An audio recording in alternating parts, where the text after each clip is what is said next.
let me skip it. Okay. So some of the pictures that I had shown, and let me confirm, can you hear me? So I'm not also making an assumption that you can hear me. Can you hear me? Yes, we can hear you, sir. All right. Okay. Okay, that's fine. So some of the examples of the disruptive technology that are shown and what you were finding now in today's world and in these times in 21st century. So one of them is blockchain. For me, I think this is one of the most novel technologies that mankind has ever witnessed. This is a technology that allows for what I would call two things, right? Data integrity and data transparency. And guess what? Let me make this very simple. Blockchain is a technology such that nothing can ever be deleted off that technology. So anything that is stored on the blockchain stays. Even when you have some accounting misentries on the blockchain technology, the way to correct it or the way to reverse it is to pass a correcting entry. So I'll give you an example. Maybe you wanted to post 1,000 on the blockchain and you mistakenly post 10,000. The way you can correct that kind of a transaction is to go and post a negative minus 9,000, right? Minus 9,000, because you wanted to post 1,000 and posted 10,000, you pass another entry, which is minus 9,000. So because nothing can be deleted from the blockchain, it speaks to integrity of anything that is being stored there. And then the use case you find with this technology spans, and that's why you find blockchain now perhaps driving some of the biggest innovations you find in today's world. So you find that the technology behind cryptocurrency market, we even use it, healthcare for record management systems, even for things around verification of data relating to things like purchase of real asset like a house. So most real estate schemes right now we put their records on blockchain just such that people can trust each time someone is trying to do a verification of the ownership around it. And it's also betting what I call transparency, because you know that nothing can be deleted off a blockchain. So it then becomes trustworthy transactions that you can then view, right? So when you look at the back end and you see some of the activities that are being posted, you can really trust the transactions and it becomes very transparent. Another novel disruptive technology is what I'll call edge computing. And honestly, I just want you to think about it as a distributed computing sort of methodology where basically different people can be working at the same time and processing transactions on the go. So different people from different, parts of the world, processing their transactions at the same time and then all happening in terms of the processing happening real time. Another one is quantum computing. Quantum really speaks to speed, right? So quantum computing is the type of computing we see now, and it's challenging what you find with traditional computing. Because right now you are able to do a lot more and process a lot more transaction, at the speed of which you could do, one or two transactions. So it's like saying that quantum computing allows you to maybe process 1,000 transactions historically with the time you could use to process one transaction. So you can do a lot more. That quantum refers to the amount. You can do a lot more at the same time. And that's the technology underpinning financial trading as we are seeing it today. Another disruptive technology is 3D printing. If you think out 3D actually means three-dimensional. And that's a new way now to sort of look at production or design from different perspectives. You find it a lot where you're doing some very heavy, intensive manufacturing. If you've ever seen people, the design of things like a prostrate limb, so maybe you find people who have some physical damages to parts of their body, the technology that allows, the manufacturers of those prostrates, right, those sort of artificial parts of the human body that is being fixed to people, to look at things from multiple perspectives. Ideally, when you're trying to design a product, most times you look at it visually. So when you're designing, so if you ever see someone designing something, the best you can get is you just see a pictorial view or a frontal view of what is happening. You might see an aerial view as well of what you're trying to design. But if you look at 3D, you can spin it around. So that the big picture with 3D is that it allows for holistic overview of a design of a product or a design of a concept. And it's so fantastic. So the use case is strong in healthcare. The use case is also strong in things like manufacturing, even in education. Just gives you a holistic view of how you design things, right? You can spin it, look at things, different in different side, and you can do that. Another disruptive technology is on gene editing. right? Being able to sort of, so you can now do some what I'll call some biotransfers, right? Where you can essentially work on different genes, and we use that for treating diseases, right? So sometimes you want to conduct laboratory tests. There's especially when you have most of the pandemics that we did see, many of the rapid tests that you will find in some of the laboratories require testing on different genes, different species of animals, and we've seen that we can test on genes of different people and then begin to make a use case to say if it worked with certain people, then it can work for several other people, right? So I think that's a new technology that's revolutionizing the way things are being done. I'm not going to leave here today if I don't speak about AI. I'm sure many of us appreciate today the value of AI. Almost every conversation now, people don't even say technology. What people speak about right now is artificial intelligence. And the broad thinking on artificial intelligence is for computer systems and machines to act with near precision like the human mind. So today now, you want to do anything, especially with content creation now, you can rely on artificial intelligence to be able to come up with content. You even have what we now call prompt engineering, right? Where you're actually speaking to a computer system and telling the computer system what you want to do. I'll give you a very good example. People now can create a movie. I was literally watching a movie, and I want you to take some of the things I'm sharing with you, take them and try them out. You literally now can tell an AI system, design a musical video for me. In the musical video for me, I want to have Rihanna play dancing. I want to have Whiskey playing. I want to have Burna Boy playing. And then you have a video that sort of synthesizes all these people together. You can even do a video now. You can even prompt an AI system to tell the AI system to do a video where essentially you are just creating fictitious cast. You might say, do a video for me where somebody is teaching a student, and as the person is teaching a student, someone walks into the room and says, what are you all doing? And then the next thing, the AI system brings those things for you. So I think we're in the best of times, just seeing how valuable AI systems can, really help. But it's not just even around content, even in business as well too. So you find that there are a lot of historic, or what I might call routine activities that happens in the workplace. Now you can get an AI system to be able to automate it and do it for you, seamlessly. Now you have AI systems that attend to people. One of the interesting things I share with people is that there's a company in Hong Kong that currently has an AI system as a member of the board of the company. So you know what? People are seated having discussions, strategic discussions about how to grow a company. And in someone who's participating in that discussion is an AI system. It's unbelievable, right? That an AI system can make a decision for a company that has billions of dollars that it is controlling. Another disruptive technology I wanted to share with you is 5G, which is the fifth generation of network connectivity. I think that we are in for some fantastic time. The beautiful thing about the 5G, which is the upgrade from the 4G, is that with the 5G system now, you can almost access any kind of data at the speed of light. Real-time videos, you can access almost anything at the speed of light. So I think faster speed and speed that is almost, very instantaneous is the value with the 5G. Then you also have disruptive technologies like virtual reality, augmented reality. I don't know how many of us have heard about the concept of a metaverse. I think that's also a very interesting one, where you're not going to be a fusion of virtual reality, augmented reality, and also human reality. One of the big telecom companies in the country, I think that was MTN, made a lot of investments in buying assets and lands in the metaverse. So I think this is something many of us should start taking very seriously. The gaming industry is utilizing virtual reality a lot. So there are a lot of games you can watch today now where it almost feels like you and a cartoon are in the same place, or you and a fictitious character like a cartoon are doing something together. You're speaking to the cartoon, you're on a journey together. But I think that the bigger picture is we are now creating what I call a metaverse where different realities are fusing together.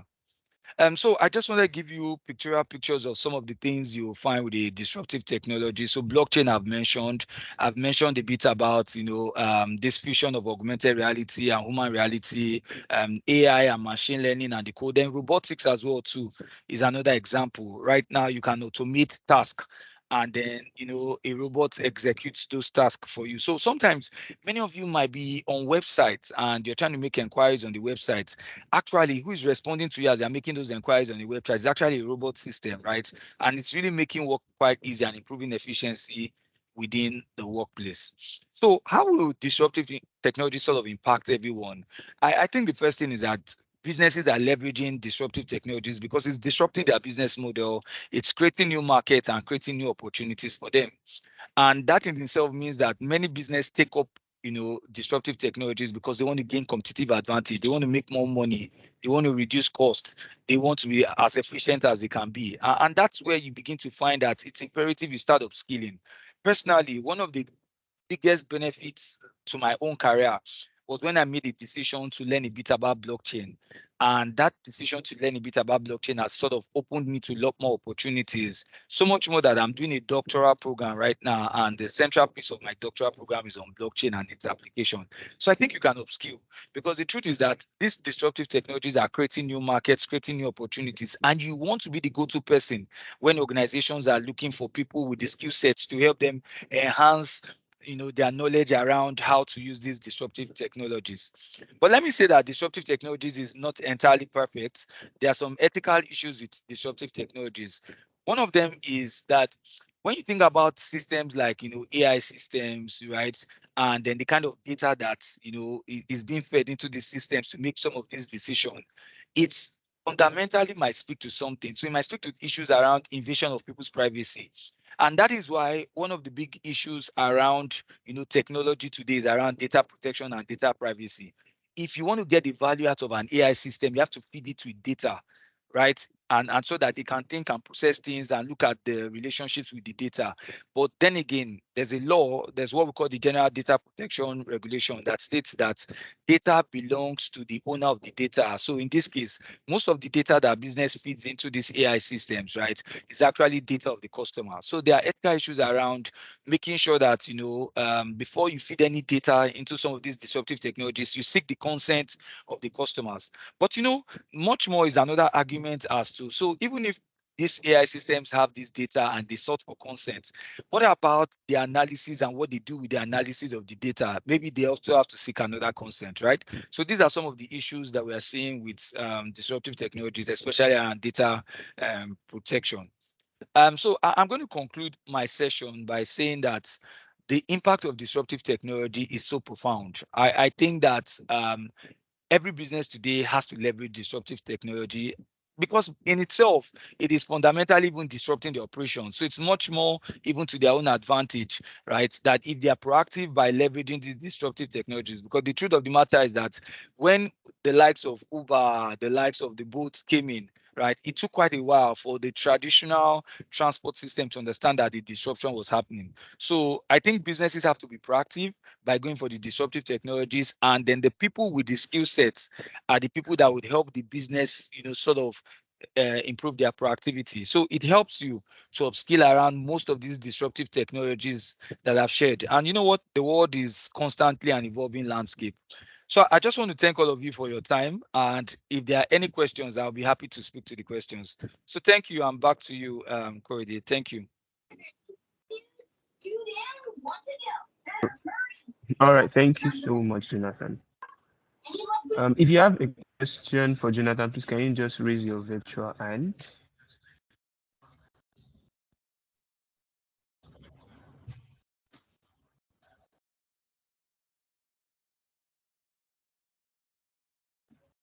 Anyone?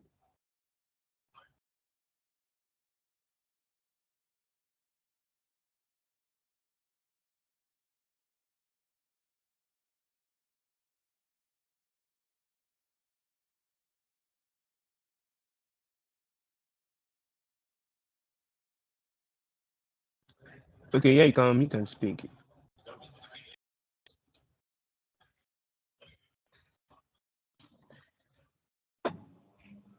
All right. Good evening. Hope everyone can hear me. We can. All right. Thank you. So, insightful session talked about all these new technologies, AI especially, which is like the rave right now. But I I was listening to you speak, and I was getting kind of concerned about the fact that because obviously businesses are shooting for efficiency, um, it sounds like a lot of people are going to be losing jobs, right? So that means that even though these systems are creating opportunities for certain people. Certain people are also just going to lose their jobs because it's going to get redundant, and these ever improving technology is removing the need for these people. So how do people navigate that? Are we just saying everybody just needs to move into tech right now and just drop whatever else it is that they're doing? Can you help me clarify? All right, thank you. And I think someone might speak to things around HR recruitment now and the kind of skill sets that organizations are looking out for. But let me make a very strong point. So two things, there are sort of two impacts that I see. The first one is that you've got to start rethinking what your skill set is around. Organizations now will be making, will take a couple of skill set now for, do I use the word for granted as a given? Maybe that's the right way to look at it. So the skill sets that will be valued now in today's world are skill sets that help organizations, achieve their strategic objective. So what I mean is that transactionary skill sets or things that just allow you, that just you provide transactionary value. It's now being relegated. So you'll find that those who can stay ahead of the curve, right? Those who can sort of, utilize, some of these disruptive technologies or have the skill sets around how to leverage the disruptive technologies are the people that will be most valued by organizations. And that in itself might also reflect on the pay that they get. And then people who do transactionary things, clerical things, operational things, things that essentially a system can do with the click of a button. Those are the kind of people who should be worried. But I don't think the question should be about losing jobs. I think the conversation should be about upskilling yourself to such a point that you are bringing in strategic skill sets to an organization, which is skill sets that really require a lot of forward thinking, a lot of helping the organization achieve their broader objective. Those are the kind of things. I'll give you an example. So for we in finance, there are quite a couple of finance related activities right now that I think is really fading away.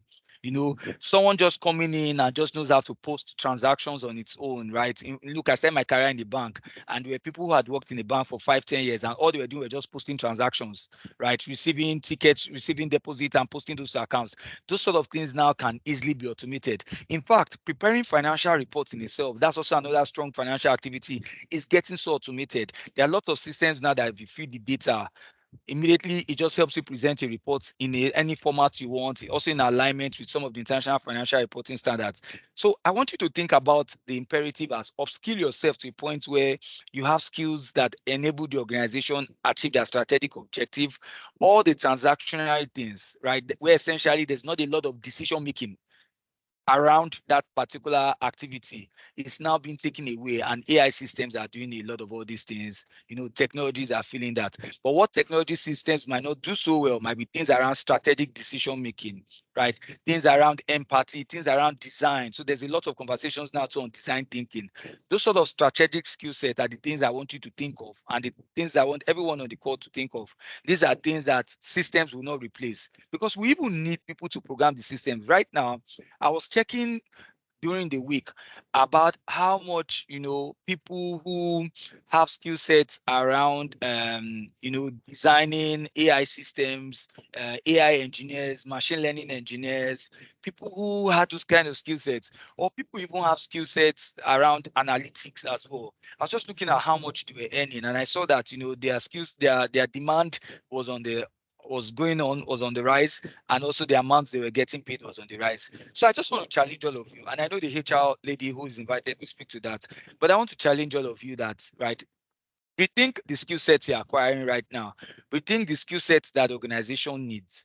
And I want to challenge you that the skill sets the organization needs are skill sets that quickly allow them meet the objectives. And ask yourself, what I'm doing, does it allow this organization quickly meet its objective? And you begin to then find the kind of areas you should focus on. But things that are transactionary in nature, and my definition of transactionary is there is no basic decision making involved in it. Clerical things, just do this, all those things are getting automated. And if that's the only skill set you have, I'm afraid for you, if you don't upskill. Thank you. I hope that helped, Jerry, by the way. Yes, it does. Thank you very much. All right. So I think there are no more questions. I thought it was a pleasure being here. And Cody, my details are there. If there are any other questions for me, apologies, I have to leave because I'm in the middle of the class. But it was a pleasure being here, and I really thank everyone. All right. Thank you so much, Jonathan. Thank you. Really appreciate it. Yeah. It was such an insightful one. Thank you so much. So without So all the wasting much best, of our everyone. time, thank you. We can move on to the next speaker, who is Timothy Adeyemi. We'll be speaking to us on the effect of disruptive technology to finance itself or the accounting sector generally. So my colleague will just give us a little introduction to who Timothy is. So I'll be sharing my screen.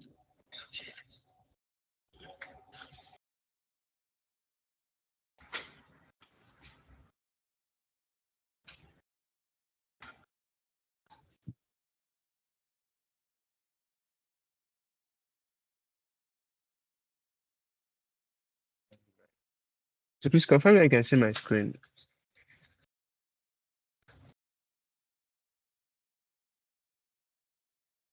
Yes, we can. All right, good. So Jerry,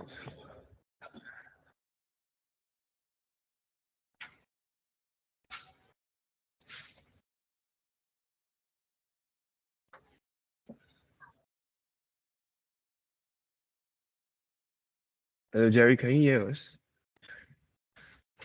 Yes, I can hear you clearly. All right, so please go on. Timothy is a highly accomplished and dedicated financial professional with sound financial focus. He's a member of the Association of Chartered Certified Accountants, ACCA, and is also a certified information system auditor. Timothy holds a BSc in Applied Accounting from the Oxford Brookes University and an MBA in Finance from Edinburgh Business School. Timothy has served in organizations where he worked in roles ranging from analyst, senior consultant, risk compliance manager, audit senior, and financial manager. Currently, Timothy works as the financial controller at Reward Investment and Service. Thank you. All right, great. Timothy, are you there with us? Yes, sure, I am. Thank All you right. You can so have the floor much. now. All right. And hope everyone can see my screen. Yes, I can from Okay. here. All right. Okay. Yeah. Thank you so much. Thank you for having me, and very strong background from Jonathan about disruptive technology there. All right. So I will just be speaking on the area of how this could help us in relating to accounting processes and finance. All right. So how can we remain relevant in this disruptive environment, highly changing technology environment, and what skills and what processes, what steps, what action points can we take as a finance professional? So I have here, so my presentation is going to cover how relevant is this particular topic. So disruptive technology, I said disruptive is any new technology, all right, and Jonathan has dreamt so much about that, most especially area of blockchain, artificial intelligence, robot advisory, mobile payment system. And I'm very sure we are not new to what is changing around us, all right, most especially when we have a cash issue around January, February. We can see how a lot of fintech related companies rose, the likes of PalmPay, OPay. And for me, it seems that was even the first time I was hearing about those kind of technology, and they have been existing since. So the market is changing extremely rapidly, very rapidly. The face of finance is changing. The kind of job lines we have to do as a finance professional is also changing. So the clock speed is very high, and we are living in a very constantly discontinuing environment, exponential change. All right. So we need to be prepared. So what impact does this change as a finance professionals? We said disruptive technology is having a major impact on finance professionals. New rules such as data analysis are emerging and require a different set of skills than traditional finance roles. So I want to believe that a good number of us, we are still either graduates or we are about finishing school or we are still in school. And we must be able to think around what is changing within us. For me, it seems I don't want to dwell so much about all those big technology change in terms of blockchain, artificial intelligence. Let's just take it with what we see around us. All right. Prior to now, I noticed why going in, everybody want to learn computer. After that, what are the basic things you want to learn in computing? Maybe you want to learn Excel, PowerPoint, Microsoft Word, you want to know how to type. But those things have changed rapidly. All right. Most people don't use, I can't even remember when last I used Excel. All right. I will either do most of my business transaction on Google Sheets, all right, or Google Doc or Google Slides. All right. So those are parts of the change that is affecting our environment. All right. I noticed of recent a mentee of mine got a job because she knows how to use Google Sheets. All right, compares to everyone that knows how to use Excel. That is part of the change we are talking about. And those are what we must also try to dwell in. Many traditional finance roles are being automated, all right, which means finance professional needs to adapt and develop new skills to remain relevant. And what are these things that could make us relevant? So I went on Coursera to check what is really going on. 2023 Global Skill Reports. So this is what we have at the Global Skill Report worldwide.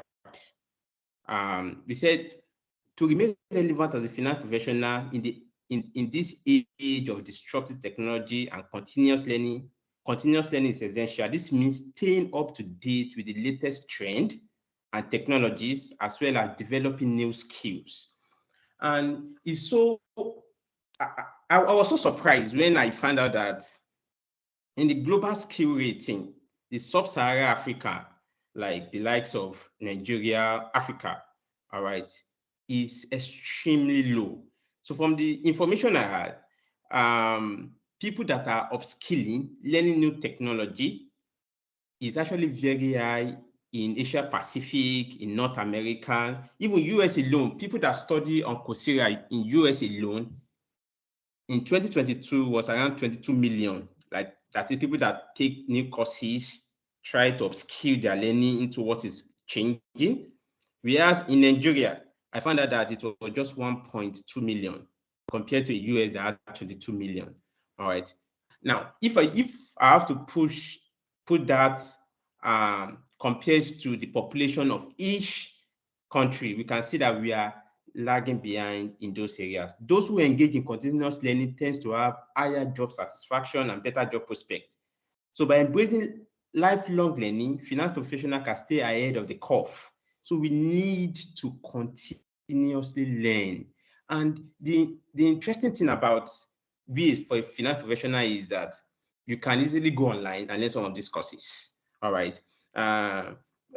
It's even very easy for finance professional compared to other profession, maybe like medicine, that you have to be present.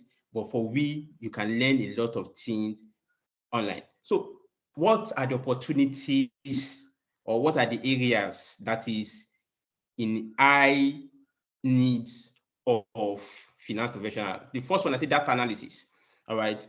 Everybody knows data analysis. You must get to know how to interpret, use some tools, Power BI, Tableau. Those are tools that is helping SQL, all right, a little bit of Python and coding. Yes, most finance professionals, we need some of this knowledge. We need this knowledge.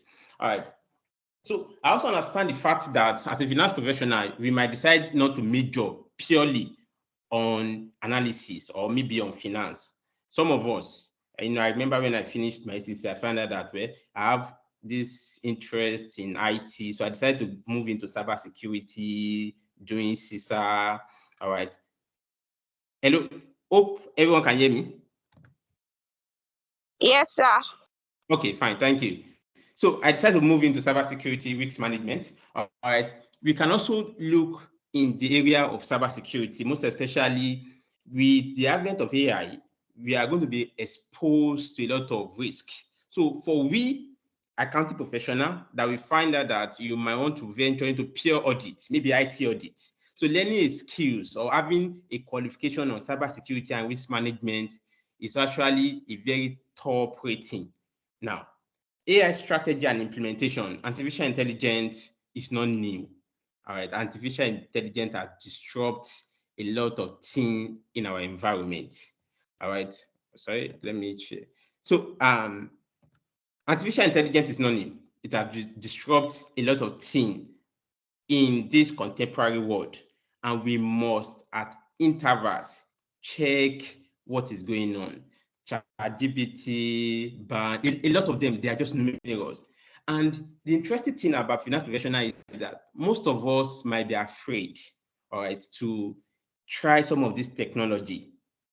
And the interesting thing is they are very easy and very simple to use. So I'm encouraging us, don't let us leave this disruptive technology to the IT professionals. They are not rocket science as we think. Tend to know how to get to use some of this technology. Strategic decision making is one of the key areas that we must know how to do. All right, and Jonathan was saying the likes of a board in Japan that now use AI as part of their decision making. All right, it's helping everybody. So for me, most times, every time I'm in the office, immediately I resume my desk, I have this AI beside me. All right, I have at least two of them beside me. At interval, I might just have to brainstorm on some things or tend to solve a very rapidly changing event. And I asked the AI to give me an idea about how to go about it. And it has been a very helpful. All right, so it's actually a thing that we must also learn how to use. Fintech professionals, Korede has talked the likes of Kuba and Kuba, OPay, that is on the right. Most people don't want to go to bank again. Your apps, I can't remember when last I have to go to bank. Your apps is changing rapidly, and we must also learn how to do this. US and UI designer, there's a specific aspect of this that is purely for finance. All right. If you have an interest in ability to design thinking in the area of finance, so it's actually a very unique area that is also rapidly changing. So these are the opportunities that we might want to look at: data analysis, ability to interpret your informations, ability to use a very strong either Google Sheet or Excel, modeling, all right, is a skills that you can't take away. All right, cybersecurity and risk management. AI is disrupting a lot of fraud cases that is going on. If you're an auditor, if you're an IT auditor or a pure professional auditor, at least most people want to work in the Big Four. You need a good knowledge of IT audit, and having a skills in cybersecurity will be an edge for you. AI strategy and implementation is what we also have to know. Let's get into this. And the interesting thing is that by the time the implementation is coming, okay, just let's say for instance, if an organization is about to deploy new software or new product, there's a need for them to consult the finance. So it is who have the skills in the finance department that is going to be engaged. So we must learn these skills so that it's going to be useful to us. So adapting to change. So I've said earlier on that we have to embrace the new technologies. Don't be afraid to try new technology and tools.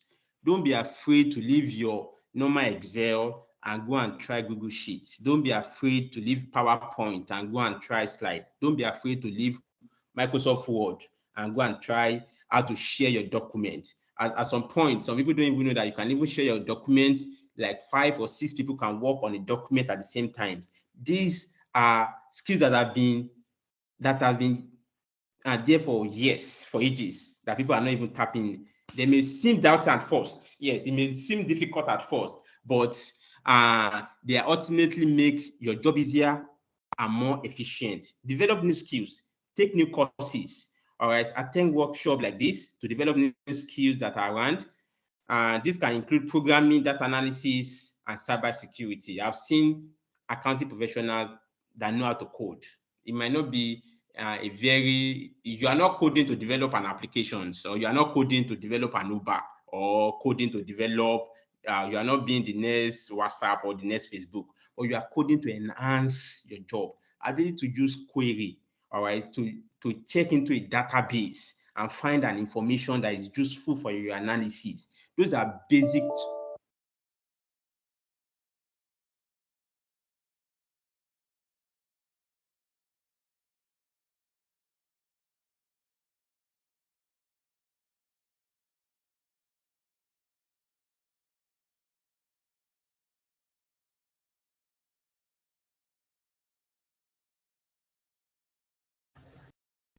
It seems like we've lost Timothy there.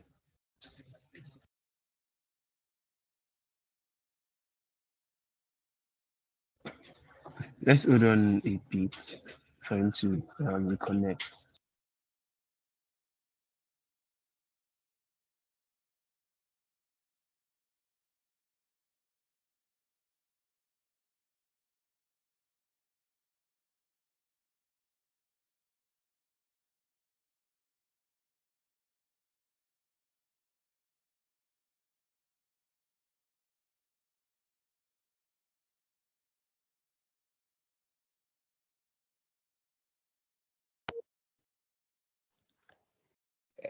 Hello.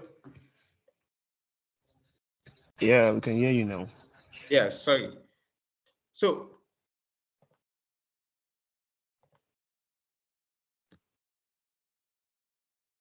I would say ability to use basic skills, all right, data analysis, cybersecurity, IT audit are actually very changing. All right, stay informed. We have to stay focused. We have to read industry publications. And the interesting thing about this is that most of us were professionals, and ACCA has given us that leverage. ACCA has given us that competitive advantage to be able to tap into this market. And it's actually professions that you get to understand what is going on. All right. You have to stay on top of the latest informations, the trends in the technology environment. So how to also remain relevant, networking is also important. Joining professional organization and attending events like this, all right. To remain relevant as a finance professional, you need to develop new skills and embrace new technology. I can't just overemphasize the aspect of continuous learning. Continuous learning is how to stay relevant in this rapidly changing environment. Most of the time, I tend to take a lot of course online. Even presently, I'm doing course on robotic process automation and cloud computing.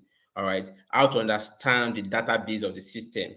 Even I can even give the interesting thing about where I work is that most of the IT guys in my company still consult me on some area of technicalities. All right, see, we need to understand what is going on in those softwares. All right, especially areas of implementation when it comes to implementations, because you might just got lost when they are trying to give you a solution that does not exist, or when they enter into a database and destroy your information or your data as a finance professional. So you must understand how. I'm not saying writing the program now. I'm not saying technically understanding the programs, but I'm saying understand the structure, the framework, and a little knowledge about how the inputs and output of those database correlates together. Don't let us leave this to don't let us say this is an IT word. Good, it's an IT word, but we must be in the IT space also. We can take a lot of courses online. For me, I'm a big fan of Coursera, especially Google. Google offer a lot of courses on data analysis, advanced business intelligence, courses on cybersecurity, courses of project management, digital marketing. So those are courses that can also help to upskill the new trend that is happening in our environment. Continuous learning is important, and you should invest time to develop your skill through courses and online learning. Let's take some of our time to do those online learning. So thank you very much for this opportunity. All right, thank you so much, Timothy. Is there any question for Timothy? Does anyone have a question for Timothy?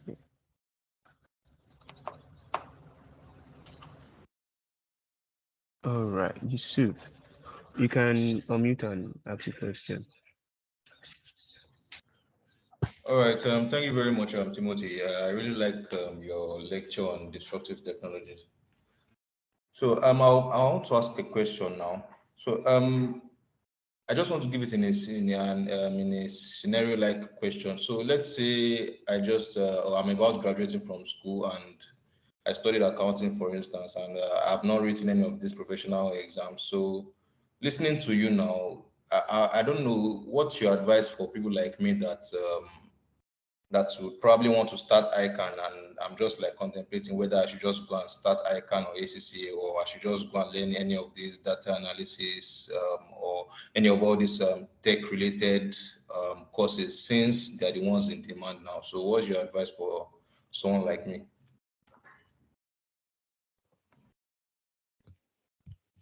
Okay, that is a very good question. And so for anyone that is just leaving school, or you felt like, okay, what is the next step? Should I go into accounting or should I go into IT? I felt your profession, your accounting remains relevant. Now, what you can do at that point is to acquire relevant skills. You know, for me, I'm always this person of getting skills than getting a lot of qualification that we can actually think. But especially in this environment we are, in this contemporary, in this Nigeria, we need those qualifications. Most times they are going to tell you, you must have an ICANN or an ACCA for this particular role, because most especially they believe that you are well trained to understand those things. But the ultimate part of it is having the relevant skills. So you can go ahead with either your ICANN or your ACCA, but during the process, you must learn some of these skills. So I'll give a practical illustration. I remember when PwC just released data analysis on Coursera. That was 8 years or 10 years ago. 8 years, thereabout 8 years, 5 years ago. So it was a new, fresh course on data analysis. So I remember then I moved to learn this course.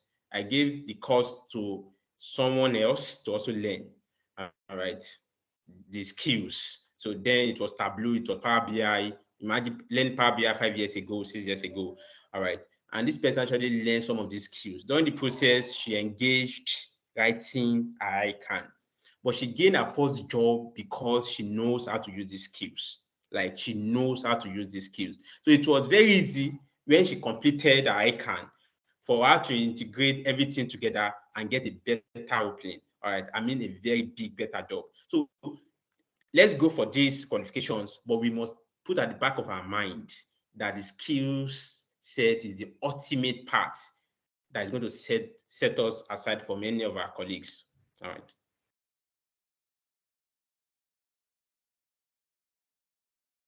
Thank you so much, Timothy. Really appreciate the insights that you've shared with us. Thank you. So I guess there's no other question for Timothy at this point, right? Because nobody's raising up their virtual hand.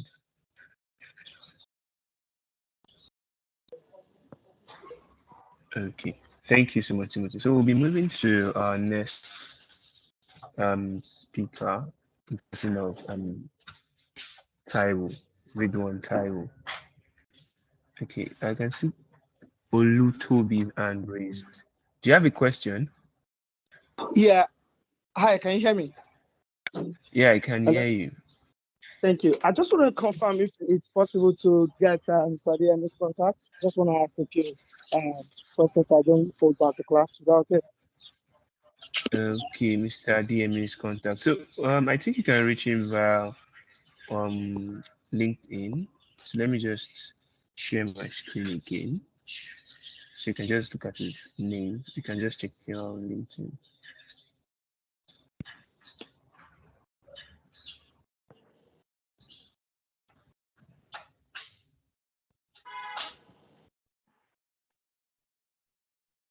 So can you see my screen? Yeah, I can see. So just say one thing and just connect. So is that fine?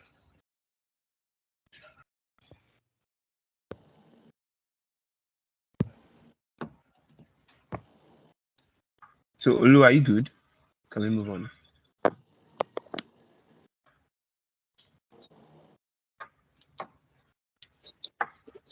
Yeah, I can see. I was just checking on LinkedIn. Sorry, one second. All right then. So move on to our next speaker. So is Jerry with us? Can Jerry just quickly run through what we have showing on the screen?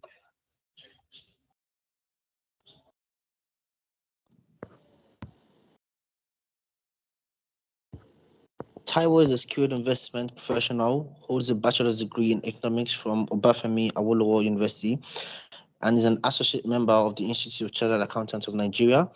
He has worked with small and big businesses like Fruitova, Meristem, MBC, and Africa Plus Partners, where he served as a technical analyst, investment research analyst, and senior investment analyst in no particular order. Taiwan's interest in infrastructure finance, clean energy, and investment. He currently works as an investment professional at all on. All right, thank you. Taiwo, are you here with us? Yes, I am. Good evening. Good evening, everyone. Good evening. Yeah. Thank you for the introduction. Just briefly, let me share my screen. Okay.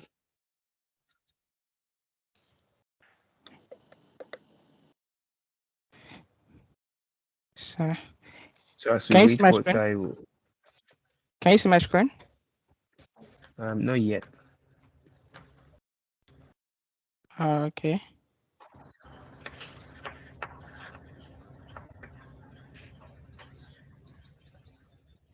Hi, about now. Seems it's coming up. Okay, now I can see your screen. Okay. All right. Again, thanks again for the introduction. And I mean, I will be talking on what the other speakers have spoken on, and it's they've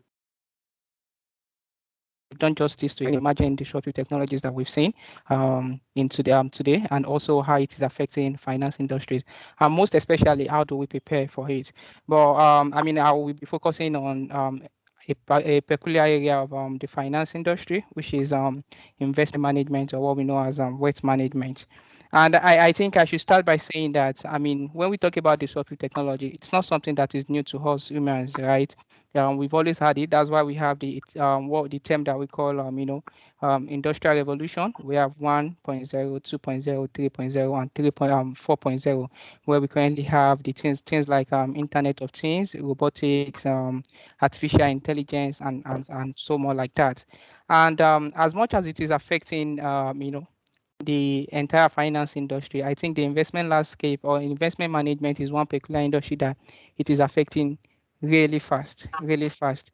And I mean, what I hope to achieve at the end of my session is for us to first understand what investment management is. And I wanted to start from there because I was looking at the audience, and I'm expecting recent graduates and undergraduates amongst us. So first we look at what investment management entails, and then we look at the biggest technologies that are affecting the investment management landscape, which is artificial intelligence, big data, and what we call robo advisors.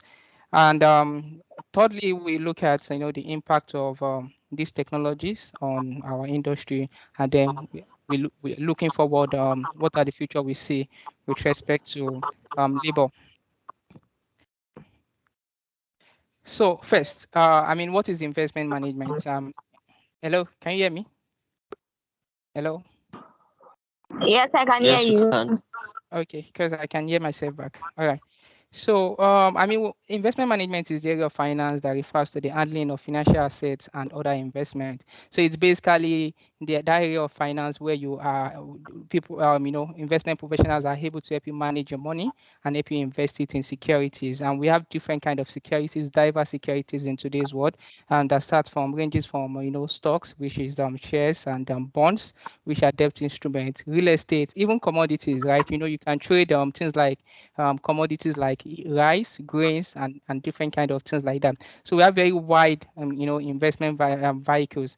And the purpose of managing this investment is what is to meet your client's objective in the investment industry. That's obviously it is to meet your client's objective because everyone, each individual have their own, investment objective, whether you are old and you have lots of cash, or maybe you are young, you are just trying to build wealth. So your risk appetite is different, right? So they are able to, investment professionals are able to tailor your investment need, right, and help you with your security selections and the likes like that.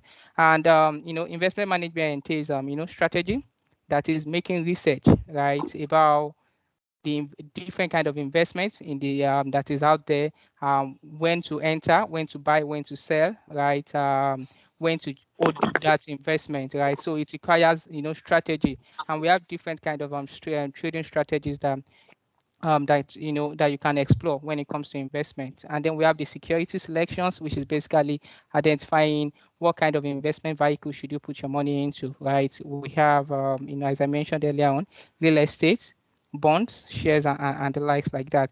Another very important aspect is risk management. There is no investment that does not have that does not have its own risk, underlying risk. So it's not just about looking at, oh, how do I make money? It's also about what are the risks attached to this, to this investment, right? And do I have the capacity, do I have the capability to withstand, to take on that risk? And lastly, it's about relationship management, right? Currently, relationship management, you need to be able to manage your clients, you need to be able to understand them, you need to be able to get information from them, and also communicate your own findings to them in real time.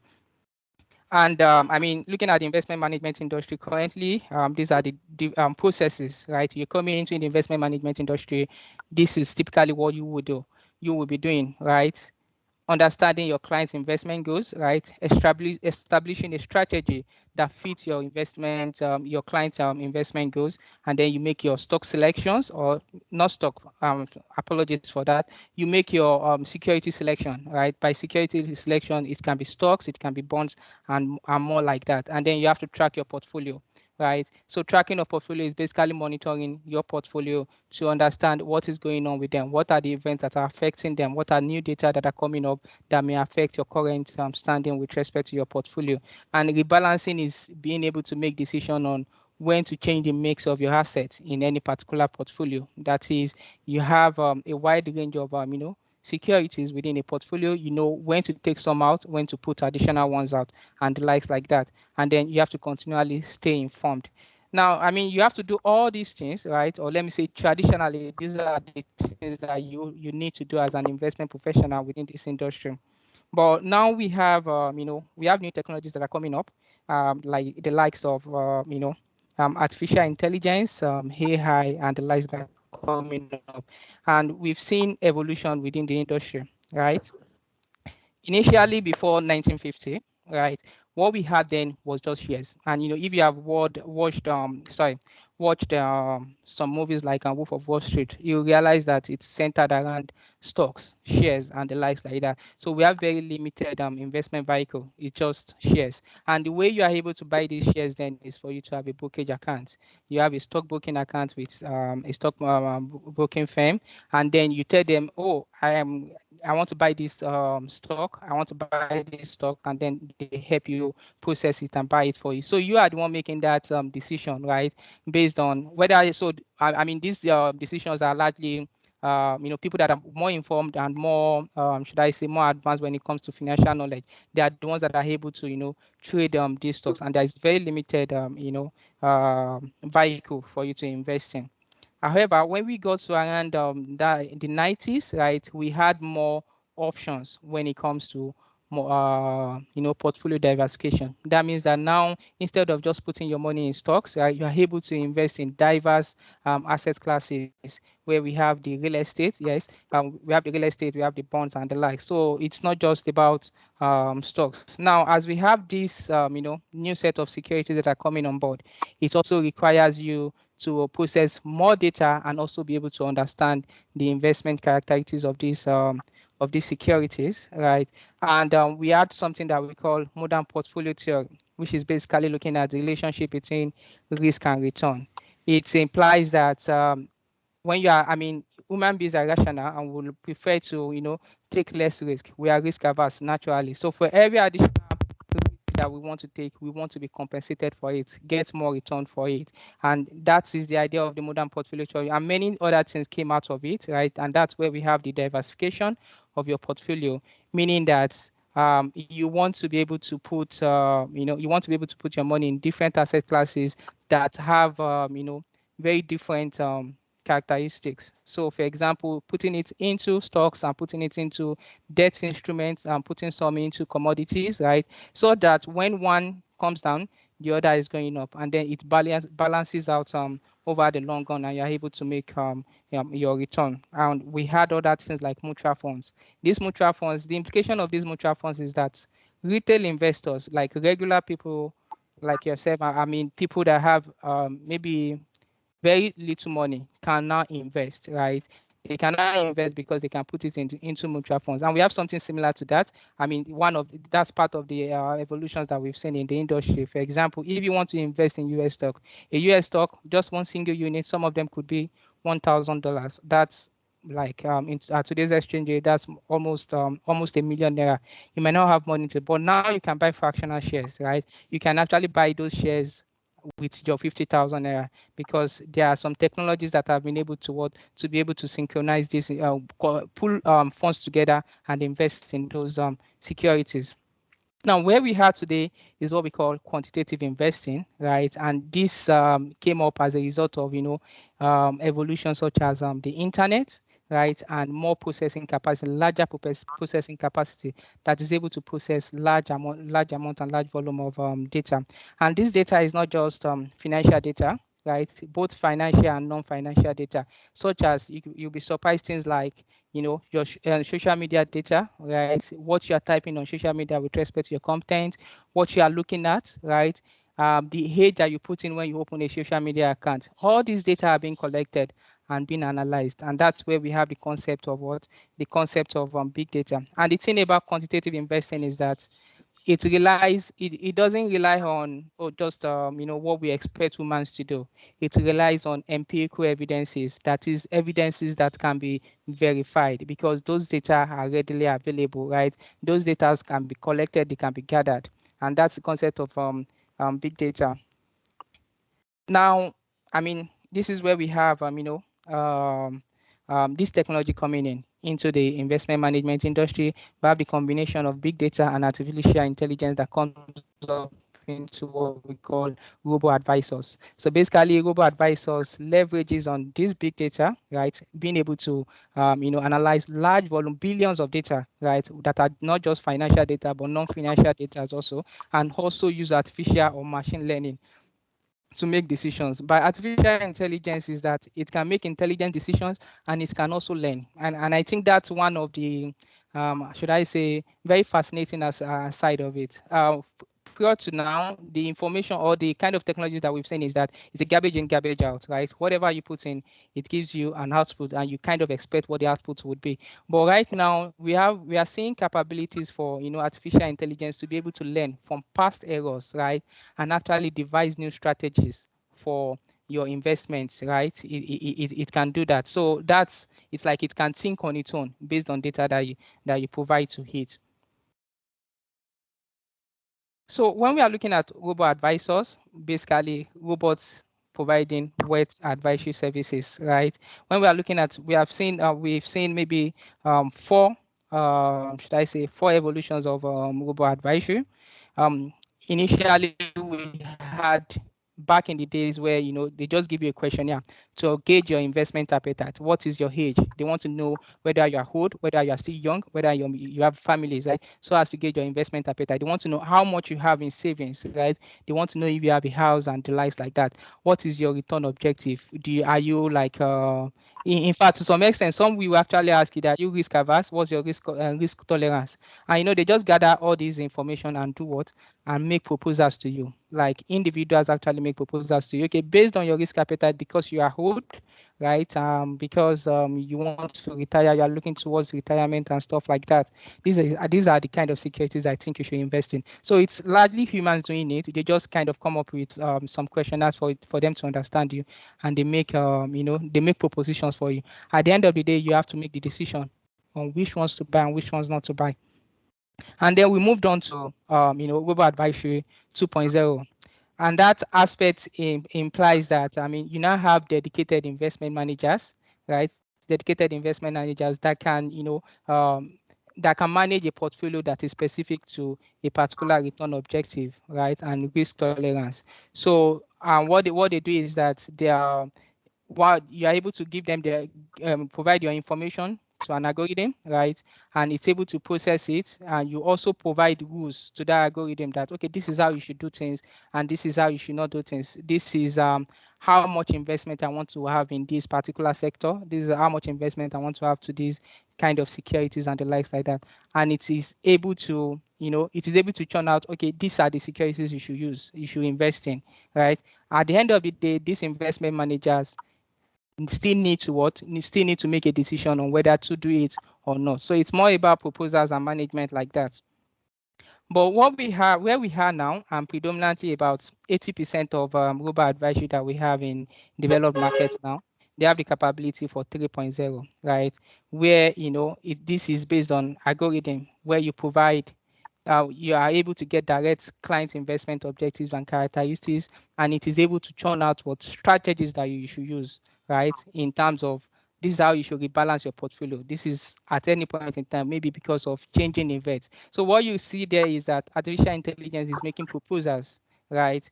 We've not gotten to the stage where they are doing it. Or we've gotten there, but not wide adoption, and for a number of reasons, which I'm going to get to. But basically, these algorithms are able to use live data, right? Real-time data, large volume of data, analyze it, make decisions, and make recommendations to investment managers. So that means that you can have one person managing. That's why you see one person managing billions of dollars, right? They call it asset under management, billions of dollars, and managing multiple clients, because now you don't have to analyze. You do as a person, you don't have to analyze individual investment objective, because there is a computer, there is an algorithm that is able to do that, synthesize it, and make recommendations for you. And at the end of the day, you have to make the decision on what to do. Where we are going to, or we are moving on to, is a situation whereby these algorithms are able to learn on their own based on past experiences, right? They're able to learn on their own, and they're able to take independent actions. They are going to sell stocks on their own. They are going to sell these assets, and buy and make different investment strategies and execute. So basically, it's not just about making proposals. It is also about what? About taking actions on them. However, there are challenges that we are seeing in the industry, or that, of course, that we should be conscious of, and the reason why we are still taking little steps towards adopting this Uber Advisory 4.0. And one of them is what? Trust. Trust is where we've not gotten to the point whereby we are able to trust. Hello? Can you hear me? Hello? Hello? Yes. Yes, Yes, we we can. can. Okay. Thank you. So we've not gotten trust is very important, and one of it is we have the challenges with cyber security, right? Cyber attack and the likes like that. Because when you put this decision of in terms of execution to an artificial intelligence, right, where we still have faced a lot of challenge with respect to cyber security, that means it can be hacked and it can execute it for the personal benefit of whoever is perpetrating that hack. So that's one of the challenges that you will see. And another thing is that because it requires large amounts of investment, for you to be able to put up together this this technology. I mean, the artificial intelligence, the big data, even the people that are computing it, right? You've heard how much these guys are collecting, right, on an annual basis. So it requires large investment. It means that for it to be worthwhile, you need large customer base, client base that are willing to say, okay, I want a robot advisor to, to manage my investment. And truthfully, historically, right, I mean, this robot advisory just came on board. Historically, we've seen that, should I say, wealth managers that use robot advisors, they have kind of outperformed the market. That is, they're able to generate more return than traditional investment managers. But there is no evidence that they are able to sustain that in the future, right? There is no evidence that they will be able to, act right or take the right action in any future event, especially where they are not maybe it has not happened before, maybe an event that is relatively new to the AI system.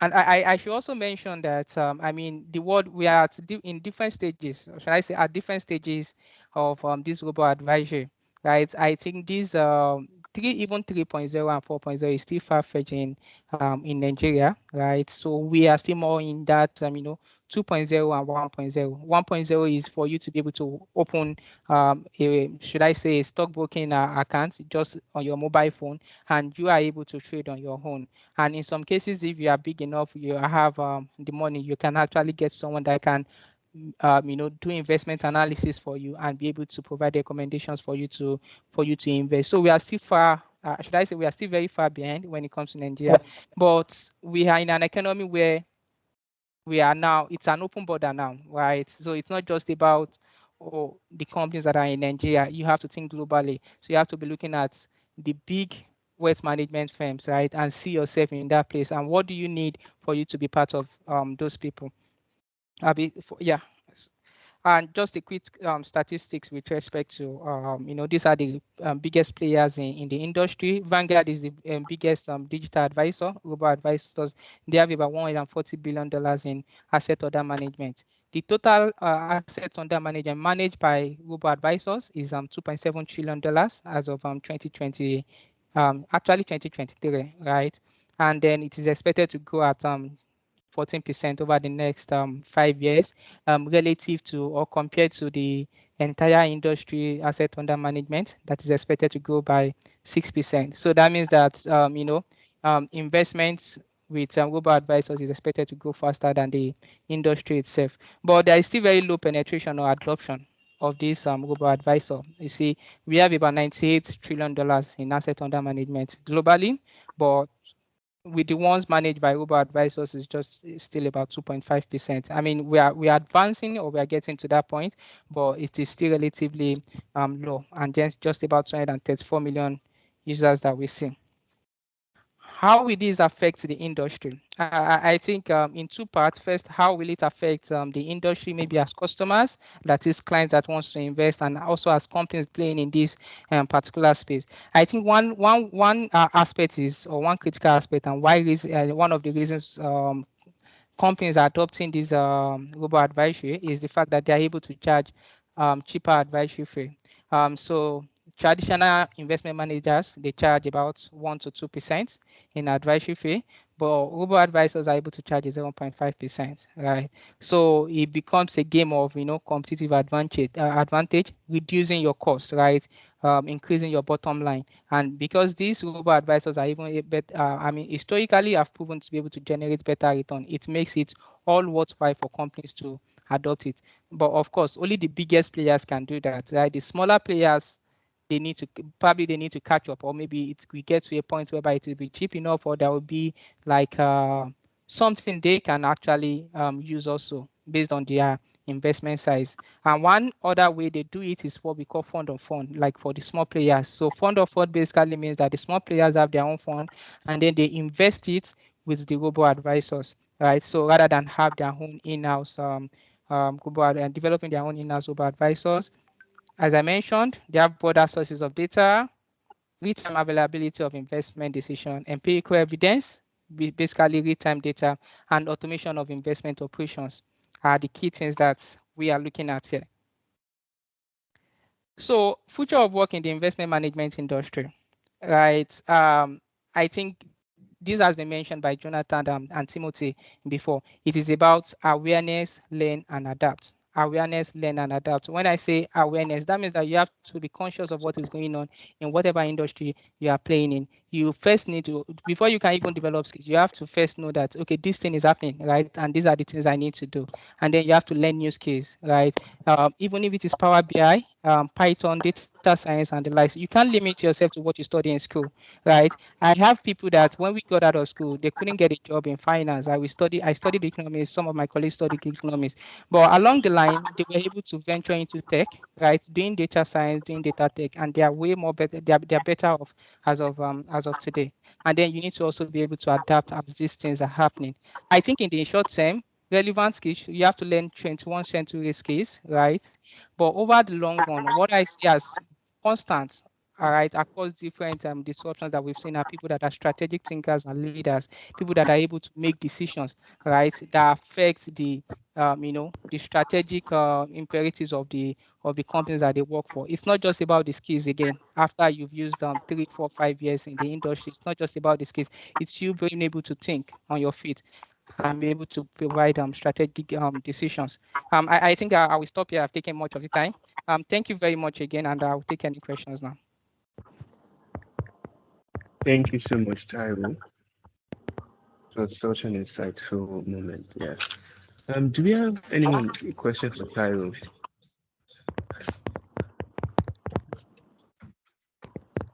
Okay, yeah. You can go ahead to unmute your mic and ask the question.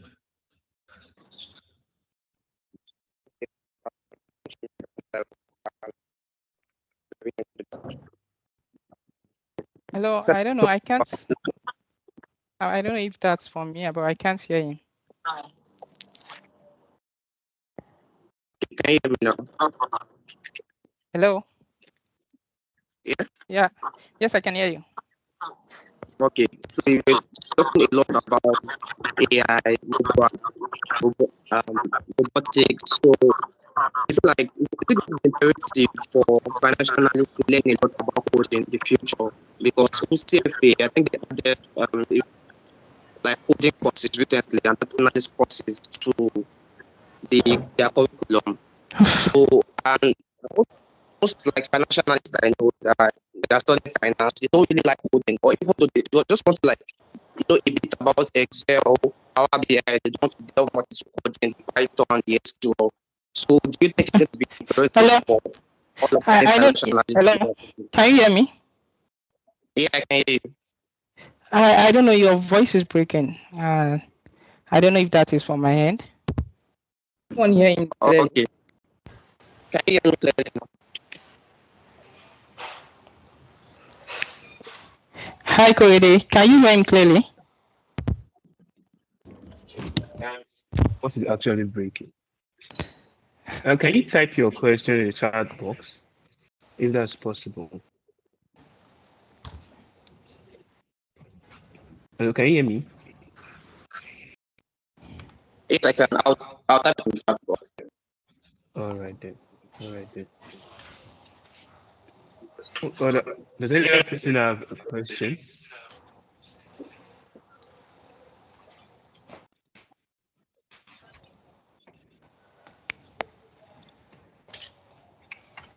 Yes, for the then.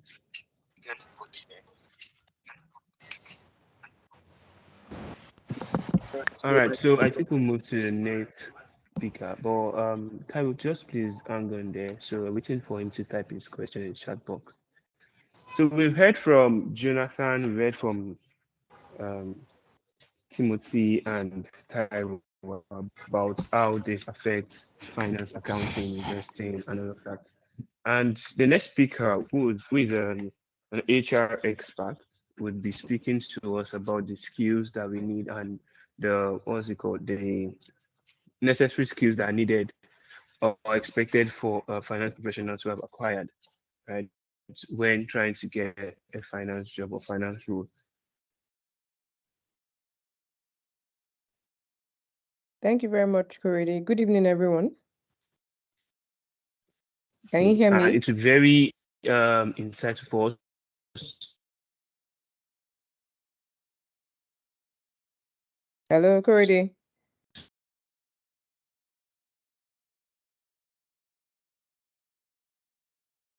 to get some. Can you hear me? Yeah, I can hear you. Can you hear me? Yeah, you were breaking up, so I wasn't sure if it was from my end. Okay, okay. So just hold on a bit, please. Okay. All right.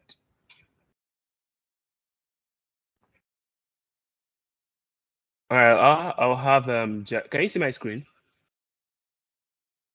No.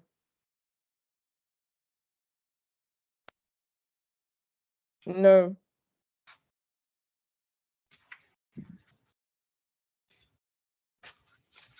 Can anyone also confirm you can't see my screen just to know it's from my end?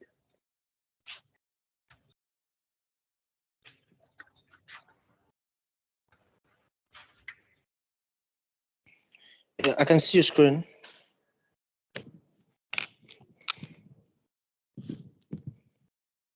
Ebi Adeyemi is a human resource leader with broad experience in talent management, compensation and benefits, change management, coaching and mentoring, and employee well-being and engagement. Ebi worked as a senior manager, human resource, and at Health Africa, and led human capital development for Africa's largest e-commerce company, Jumia, listed on the New York Stock Exchange. As head of the As head of people operations, she was instrumental in helping Jumia attract and retain some of the best talent in the world to lead its transformation from a small startup to $1 billion public company. She joined Jumia as one of the first employees and helped grow the workforce from 10 to over 2,500 employees within 4 years. She also received the Outstanding Leadership Award for her remarkable leadership abilities and her contribution and commitment to the organization's goals and values. She is currently the Chief People Officer at Sabi AM.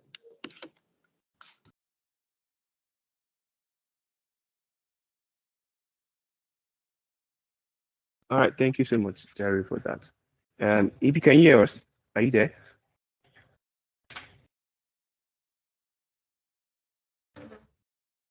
I think our network is lagging. Let me just reach out to our.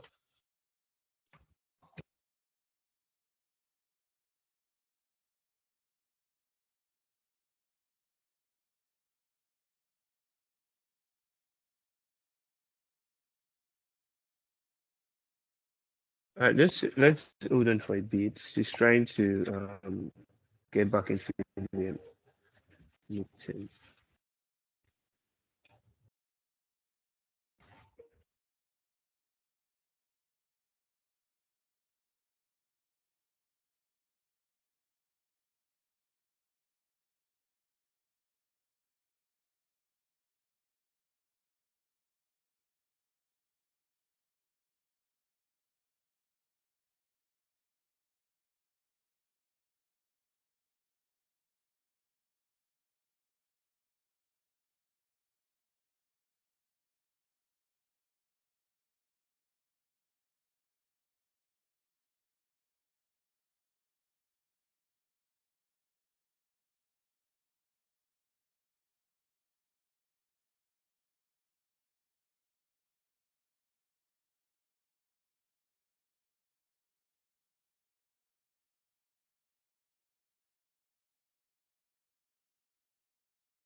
Hello.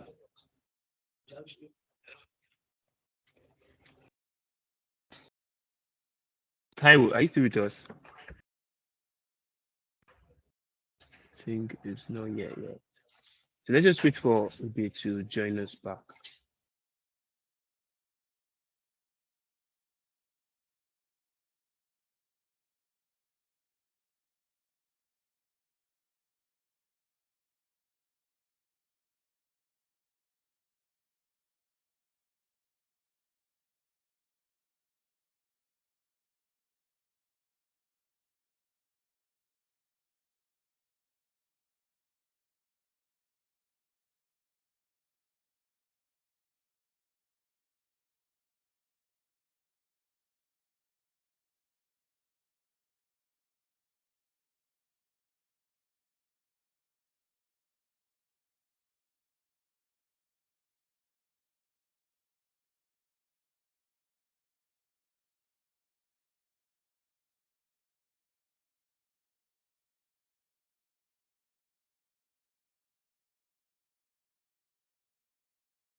Hello.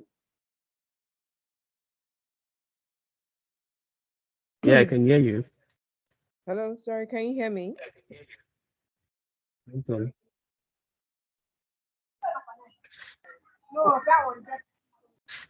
Yes, I can hear you. Yeah, I can hear you. Okay, sorry about that. My system just went off. I do apologize. Thank you, No everyone. problem. Thank you for inviting me. I'll just share my screen and then go through the slide deck. Apologies for what happened earlier.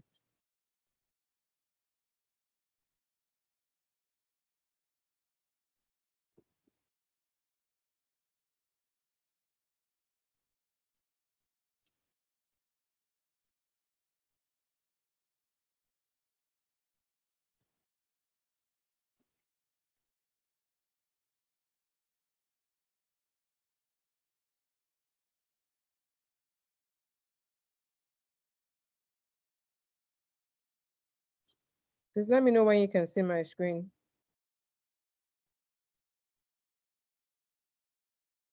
Sorry, can you see it?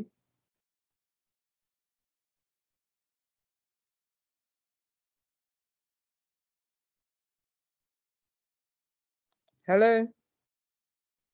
Yes, you're sure. I'm not like that. Can you see my screen? Sorry, I didn't Yeah, I get see your that. screen, but you're not sharing the slide yet. Okay.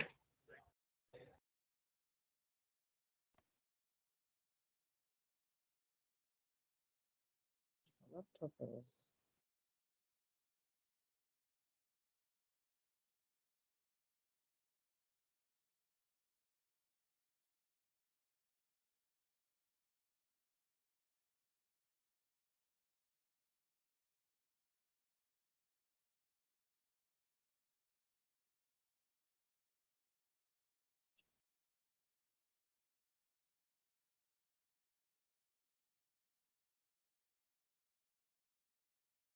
Okay, please confirm if you can see it now. Yes, you can see it now. Okay.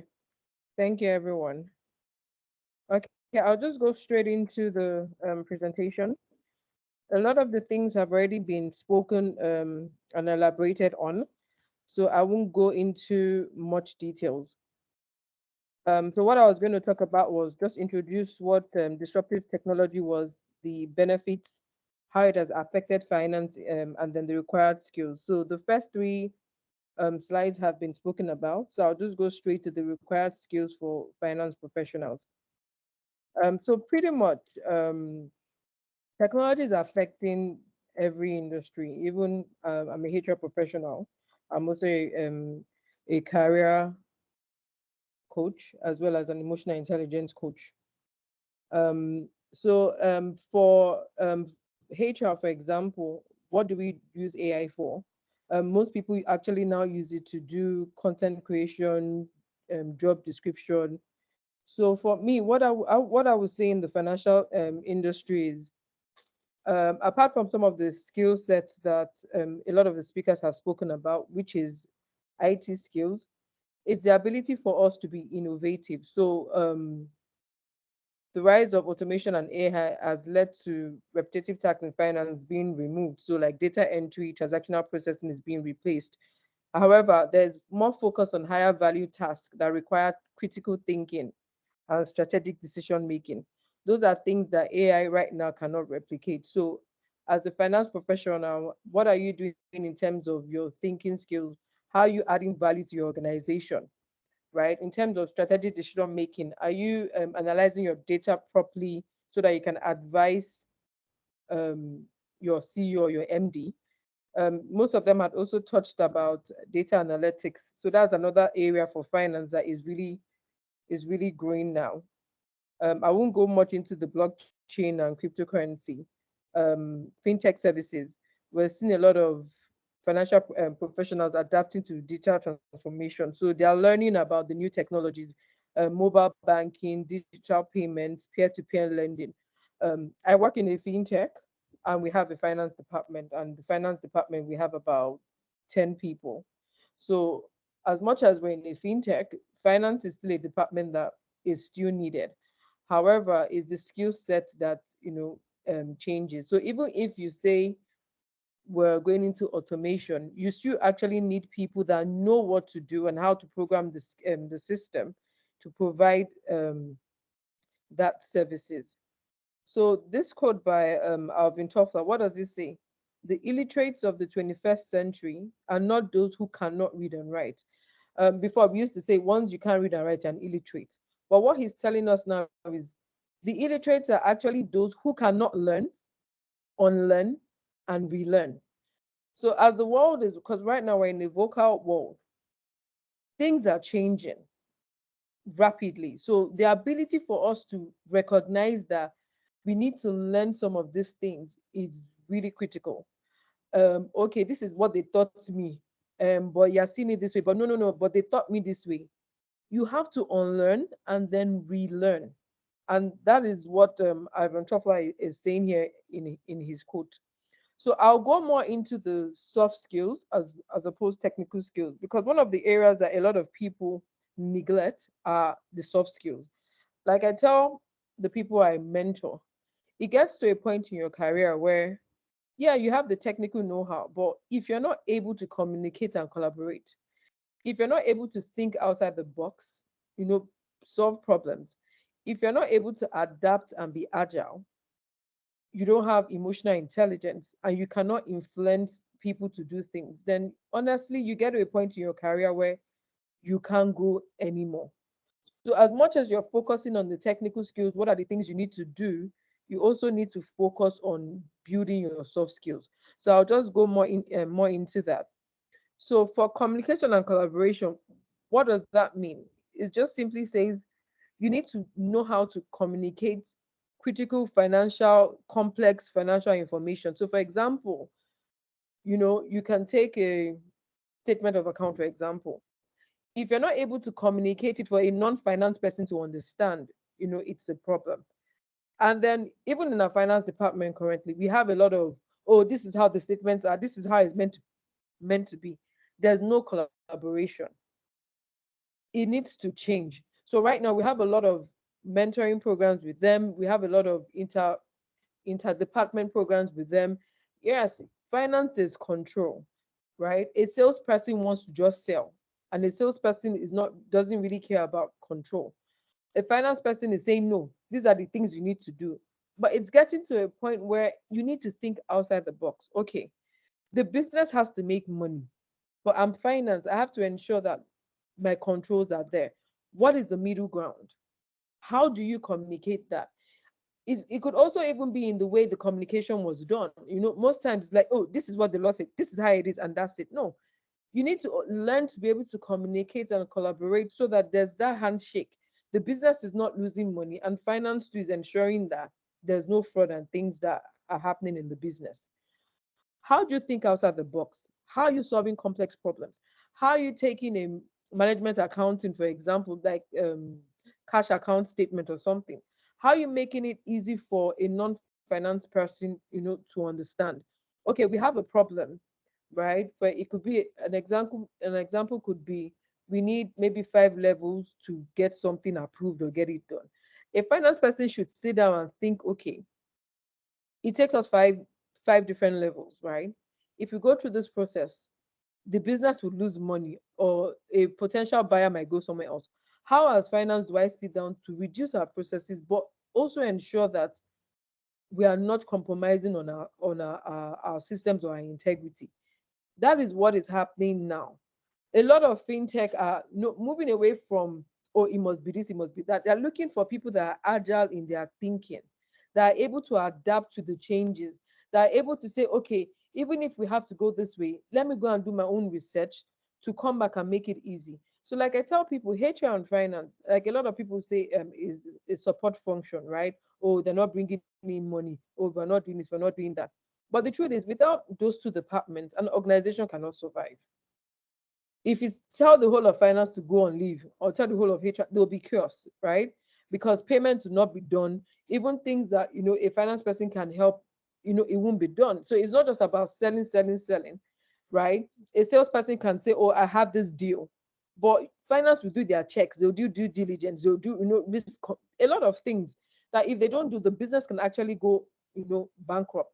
So the ability for us to be agile and adapt. The era is changing where we just stick to our old ways and say, oh, it must be like this. No, it doesn't have to. You have to learn to think outside the box and adapt to your environment, adapt to your stakeholders, adapt to the people that you are dealing with without compromising, your integrity and compromising your standards. It also goes to emotional intelligence, right? How are you able to manage and understand your emotions? So it's very easy for everyone to always say finance is a blocker because of our approval rights, or because we don't agree with certain things, or maybe things do not go through due diligence.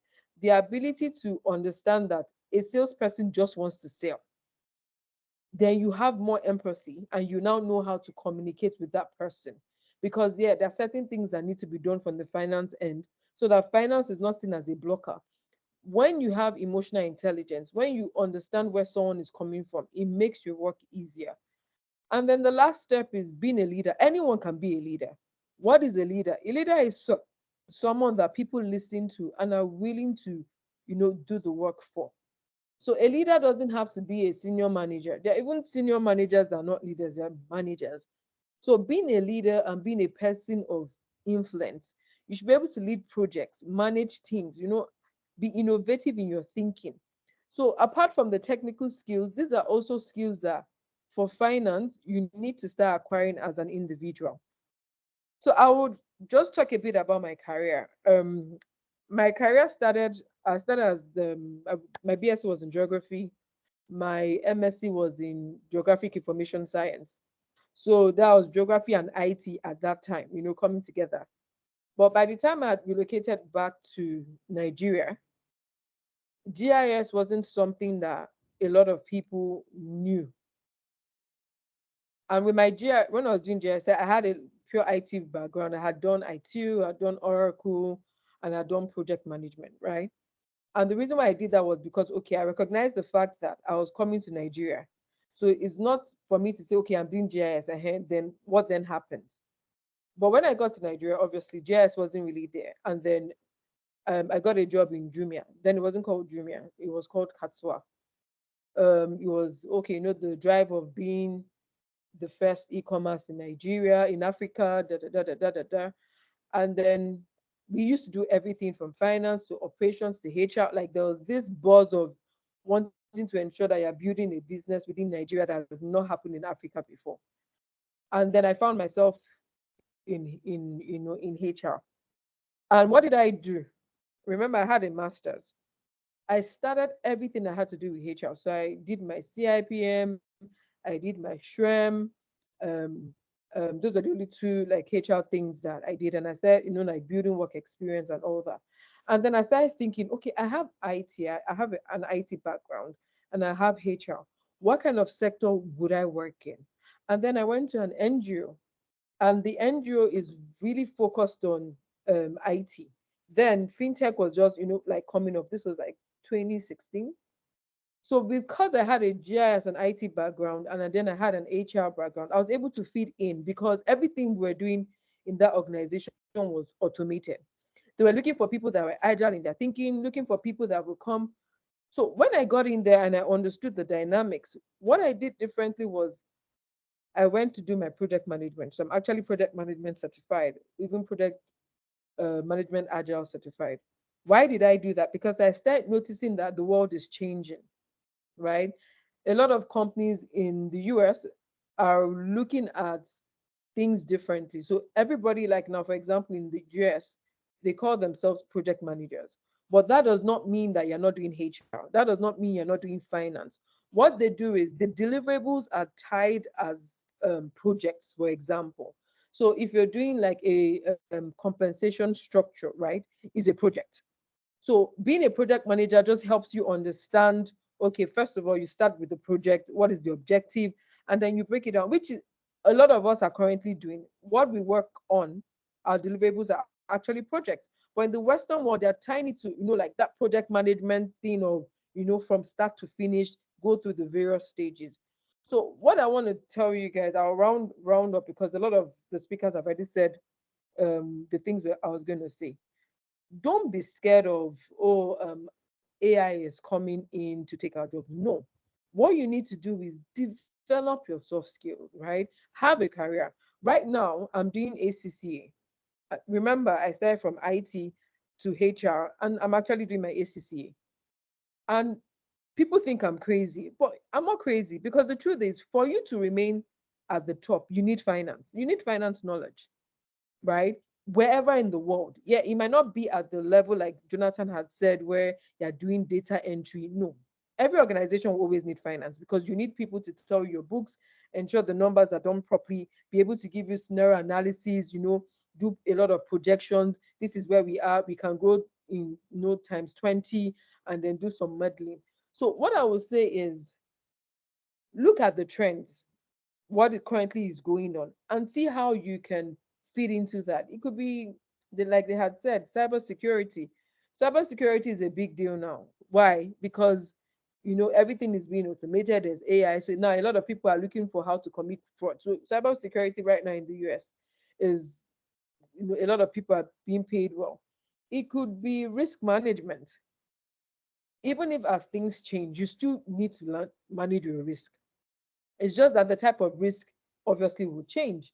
It could be IT audit, anything, right? So what my advice to you is, if you're going through the ACCA, I can see you through, but be agile in your thinking and adapt to whatever is going on, right? Have your soft skills. Ensure that you put so much in yourself that you're always adding value. Because the thing is, all the skills will always come out to play, especially in Nigeria, where they are very heavily focused on certification, right? It's good to have something as your baseline, and then you can grow and change. I came from a purely geography IT background, moved into HR, and I'm still doing ACCA. So that even when I'm having conversations, the way I even project or propose solutions is different, because I'm data driven. I look at, okay, when finance proposes or shares the balance sheet of what it is, and then I'm thinking, okay, is this the right time to propose salary increases, or is this not the right time? It helps you make well-informed decisions. And then when you're talking to your MDs and CEOs, they're like, okay, this person understands data, this person knows what they are doing, right? Gone are the days where everybody's just, doing mundane things. No, the world is evolving. So you just need to ensure that you keep learning, unlearning, and relearning.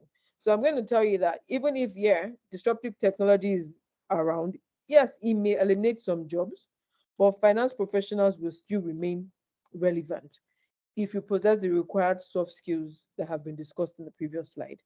They want to hire someone in finance that they know is agile. They want to hire someone in finance that they will know they won't just say, no, we can't do it. Oh, okay, let me think about it and come up with some scenarios and come up with some options and see if it will apply. They will hire someone in finance that is emotionally intelligent driven. They will hire someone in finance that can communicate and collaborate. So I will leave this here. So if anyone has any questions in terms of career or what next to do, then I would answer. Thank you very much. All right, thank you so much. I can see a hand raised already. Yeah. Yeah, you can unmute and ask your question. All Thank right, you. thank you so much. Good evening, Abby. Good evening, Good everyone. evening. Thank you, Corey, for this impactful session. It has really been amazing being on here. So thank you also, Abby, for sharing your story. I think that's another part of your session that was really insightful for me. I'm actually not a finance professional. I do more of social development consulting, strategy, and all of that. But your session particularly was insightful for me. And I'm just going to ask a question. Um, so we hear it often, about women in leading career professionals and all of that. But I want to ask you from a human resource professional perspective, what are the things that you think have hindered women from climbing the ladder in their professions beyond just the gender reason that is apparent or that is usually projected in our faces? Because from what I hear you say, consistent learning has been something that was constant in your journey. So I just want to hear from that HR perspective, what you think is the hindrance apart from just, the gender play that we always hear about. Thank you so much. Okay, so I'll use myself as an example, right? I think one of the things that really has worked well for me is my husband supports me 100%. So when I told you I moved from Jumia, the job I actually had was based in Kano. And then my second child was 18 months old. But my husband was willing for me to go because like, oh yeah, you would add more value, you will build yourself. Notwithstanding that we had a 2-year-old, it was 2 years, and then I was doing 2 weeks in Kano and doing 2 weeks in Lagos. If I didn't have that support, right, I will not be where I am today. And that's the truth. A lot of women do not, and I don't want to generalize, as I'm saying, okay, let me not say a lot. Some women do not have that support. I have it with my husband. I also have it with my family. So my kids' school, for those that are in Lagos, I live in Bagada, and my kids go to school in Surulere. Reason because my mom picks them up after school, and then she comes to drop them in the evening when I'm back from work. So I have a lot of flexibility.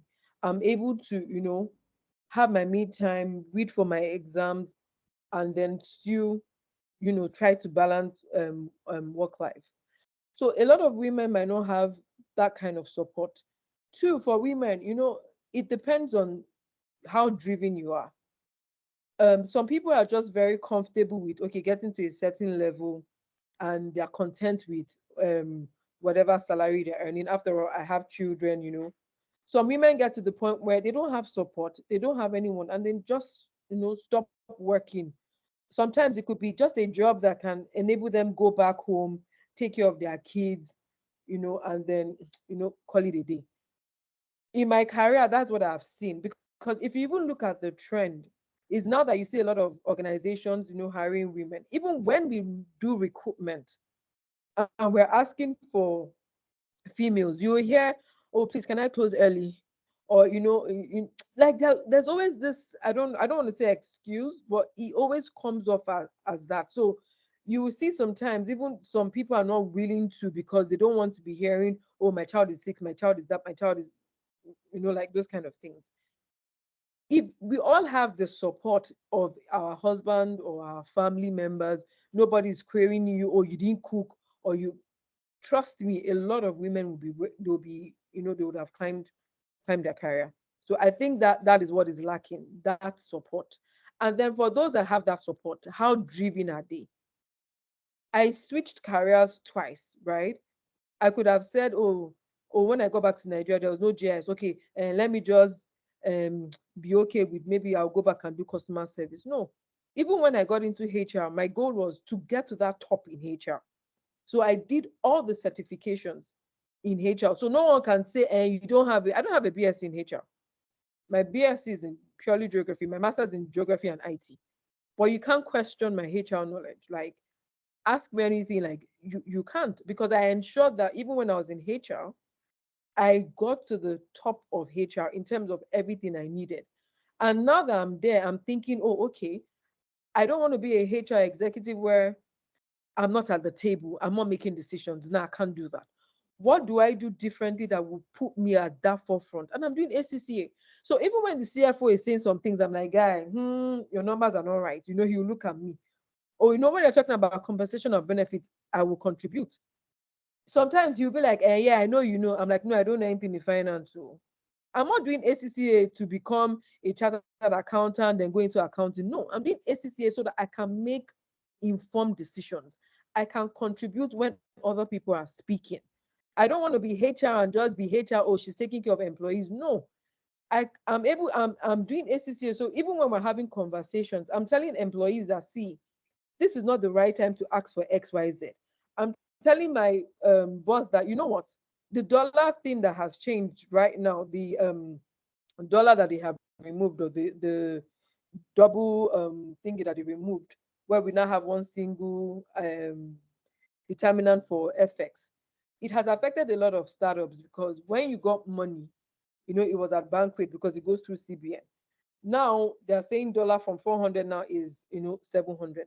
So that difference, who is going to manage it, right? A lot of startups are being affected. So we're at the point where inflation is high, and then people are asking, HR, what's going to happen? Fuel has gone up, this has gone up, that has happened. So what did I do differently? Because I understand how finances, I can read the books, I understand where we are, I can say our revenue has dropped and all. I did different analysis. Did different analysis. First option was to do like a 20% increase. Second was to do like 50. The last was to do like 70. I did that, shared it with the CFO, told him to give me a budget of where we can fall, and it won't be so bad. I know he did that.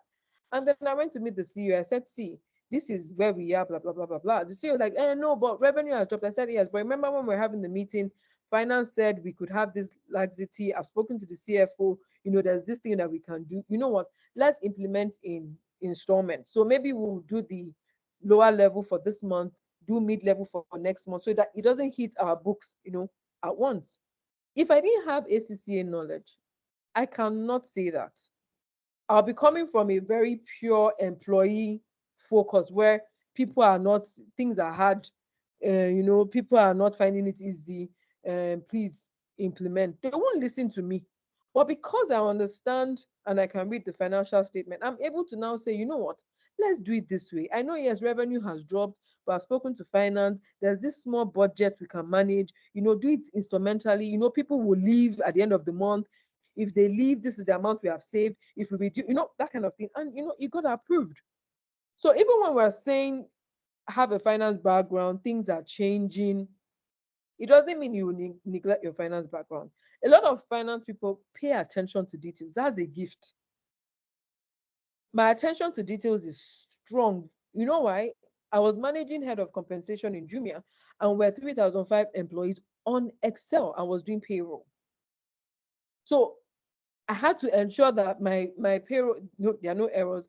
I had to create dashboards that will give me month-on-month figures. So if anything reduces, I'm able to check what had happened. Okay, maybe there were new hires, or maybe people had left, or maybe there were deductions.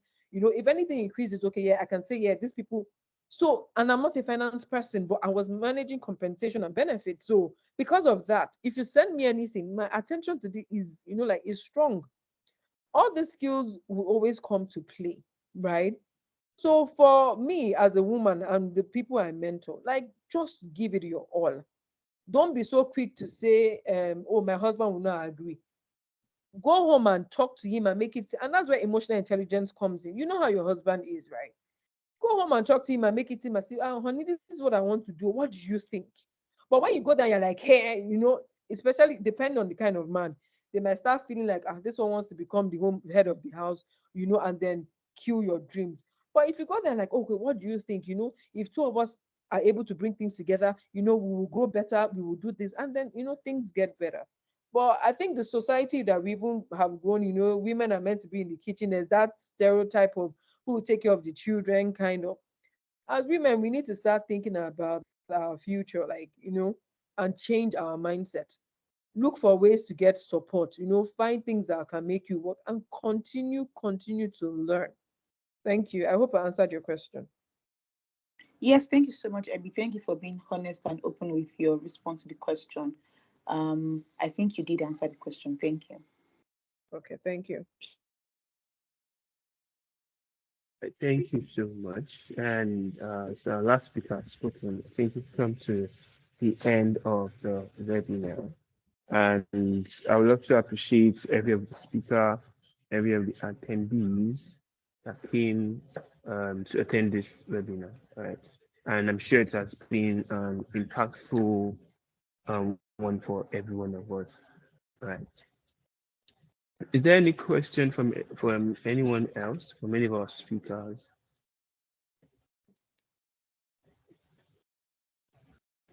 Okay. All right, thank you, everyone, and we'll keep in touch with everyone as time goes on. Thank you so much. Thank you, Corey, for having Thank you, me. Ibi. Thank you. You're welcome. Um, sorry, someone's on the still raised. Do you have a question? Okay, okay. Yes, Good. please. I wanted to ask if we are going to get the slides or maybe the recording to the session as well. Yes, yes. The slides will be sent to everyone that registered. All right. Thank you so Yeah. much. You're welcome. All right. Have a great day ahead, everyone.